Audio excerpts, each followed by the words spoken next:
A lot of times, like, medical students are so grades oriented, they're so results oriented. At some point, I kind of like, metaphorically slap them upside the head. And I'm like, you're not here for grades. Who cares about your clinical grade? Like, do you get that 2 years from now, you're going to walk into a room or you're going to be like at a party and someone is going to ask the question, is there a doctor here? And then like someone's going to point to you and they're like, that person's a doctor. And then you're going to have to figure out what to do with another human being. That's why you should study. Who the hell cares what grade you get?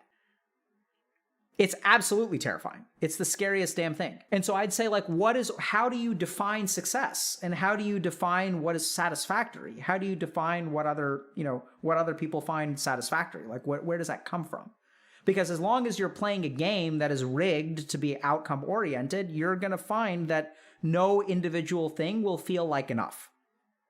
There's a second cognitive trap here, which is that the feeling of enough will paralyze you.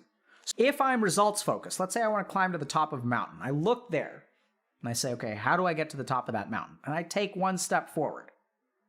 And then I look at the top of the mountain. Have I made progress? No.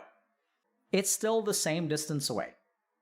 Every step you take is going to feel insufficient if you are focused on your end goal. Right? Like, what does this person's mind tell him? I wish I could do this, but I don't know if my work can produce the results necessary to achieve success, so why bother?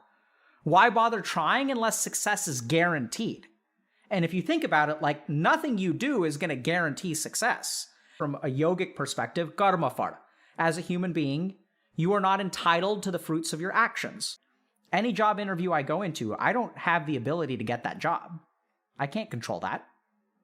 All I can control is whether I walk into the interview. All I can control is whether I do my homework the day before, whether I learn about the company or not. So if you're someone who says, I don't know if this is going to work, therefore I'm not going to do it, you are correct.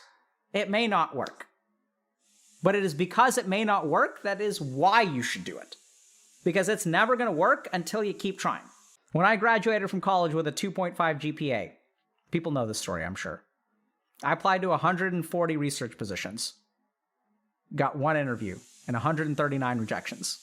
The 141st research position I applied to was Harvard Medical School, and I got it. So keep trying. On my wall, my biggest regret from applying to medical school for 3 years in a row is that I did not keep all of the rejection letters. What I want on my wall, what deserves to be on my wall, is not my certifications from Harvard Medical School. What deserves to be on my wall is the 90 rejection letters I got. That's my story.